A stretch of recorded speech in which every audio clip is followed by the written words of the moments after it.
আমাদের দেশের কালচার হলো যখন বিএনপি ক্ষমতায় আসে আওয়ামী লীগ পালায়, যখন আওয়ামী লীগ আসে তখন বিএনপি পালায়।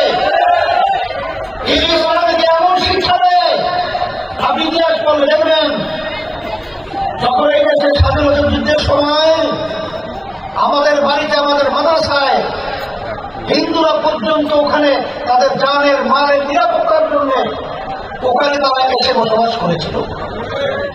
দেখেন, খোঁজ দিয়ে দেখেন, আমার কথার সাথে মিল আছে কিনা। ইসলামী আন্দোলন এমন একটি আদর্শ লালন করে যেই নীতি আদর্শের মাধ্যমে আমাদের দেশের কালচার হলো যখন বিএনপি ক্ষমতায় আসে আওয়ামী লীগ পালায়, যখন আওয়ামী লীগ আসে তখন বিএনপি পালায়। কিন্তু ইসলামী আন্দোলন বাংলাদেশের ইতিহাস পড়লে দেখবেন বিএনপি যখন বিপদে পড়েছিল তখন তাদের নেতা কর্মীরা চরমনাই যে আমাদের বাড়িতে তারা আশ্রয় নিয়েছে। আওয়ামী লীগ যখন বিপদে পড়েছিল তখন তারা আমাদের বাড়িতে আশ্রয় নিয়েছিল। এই জন্য আমি সকলকে আহ্বান জানাবো, জাবেদ ভাই ভালো মানুষ এবং তার নীতি আদর্শ ভালো।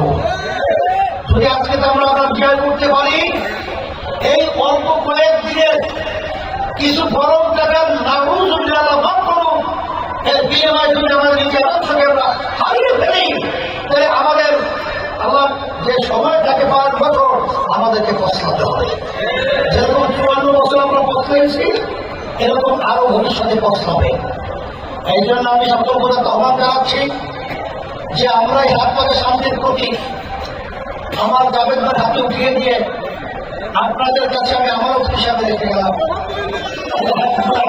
জনতাকে ইসলামের পক্ষে, মানবতার কল্যাণের পক্ষে, দেশের কল্যাণের পক্ষে আল্লাহ যেন বিজয় দান করে।